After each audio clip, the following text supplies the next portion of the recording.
Pure Mysore crepe లో శారీస్ వచ్చాయండి. ఒక్కసారి చూడండి, ప్యూర్ మైసూర్ లో చాలా ఫాలింగ్ ఉంది మెటీరియల్. మైసూర్ సిల్క్ అయితే ఐడియా ఉంది కదా. కలర్ కాంబినేషన్స్ అయితే చాలా సూపర్ గా ఉన్నాయి. అసలు ఎంత లైట్ వెయిట్ గా ఉందో చూడండి. శారీ కూడా చాలా కంఫర్టబుల్ గా ఉంటుంది. ఇది వచ్చేటప్పటికి పళ్ళు. అసలు ఎంత క్లాసీగా ఉందండి శారీ. పైన కింద వచ్చేసి ప్లెయిన్ చిన్న బార్డర్స్ వచ్చింది. పళ్ళు వచ్చేటప్పటికి మనకి కంప్లీట్ గా zari lines and sari complete గా హారిజంటల్ లైన్స్ ఉన్నాయి. అండ్ కలర్స్ చూస్తుంటే బ్లౌజ్ కాంట్రాస్ట్ ఉంది. అండ్ బ్లౌజ్ పార్ట్ వచ్చేటప్పటికి మనకి సేమ్ జరీ వీవింగ్ లైన్స్. పళ్ళు బ్లౌజ్ సేమ్ ఉంటుంది. శారీ కంప్లీట్ గా ఆల్ ఓవర్ లైన్స్. కలర్స్ చాలా అద్భుతంగా ఉన్నాయి. ఇదిగోండి కలర్ కాంబినేషన్స్ చూడండి ఒకసారి. ఒక్కొక్కటి యూనిక్ గా ఉంది. ఇదైతే బాగా సెల్ అయిన కాంబినేషన్ ప్రతి డిజైన్ లో కానీ.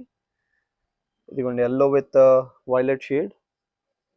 వైన్ షేడ్స్ ఎక్కువ చేయించాము అండ్ మీకు బార్డర్ కాంట్రాస్ట్ లో డిజైన్స్ మాత్రం మారాయి. బికాస్ వైన్ చాలా డిమాండింగ్ కలర్ కాబట్టి మీకు వైలెట్ బ్రింజాల్స్ లో. ఇదిగోండి ఇది కూడా చాలా కొత్త కాంబినేషన్ నియాన్ గ్రీన్ తో అండ్ మన స్కై బ్లూ. అండ్ ఇవన్నీ కలర్స్ అంటే మీకు దీంట్లో ఏది నచ్చినా స్క్రీన్ పైన కనిపించే నెంబర్కి వాట్సాప్ త్రూ ఆర్డర్ చేసుకోవచ్చు. సో దాట్ ఇంటికి కొరియర్ వచ్చేస్తుంది. సో ప్రైస్ వచ్చేటప్పటికి ఓన్లీ 1995 అండి. Shipping additional. Thank you.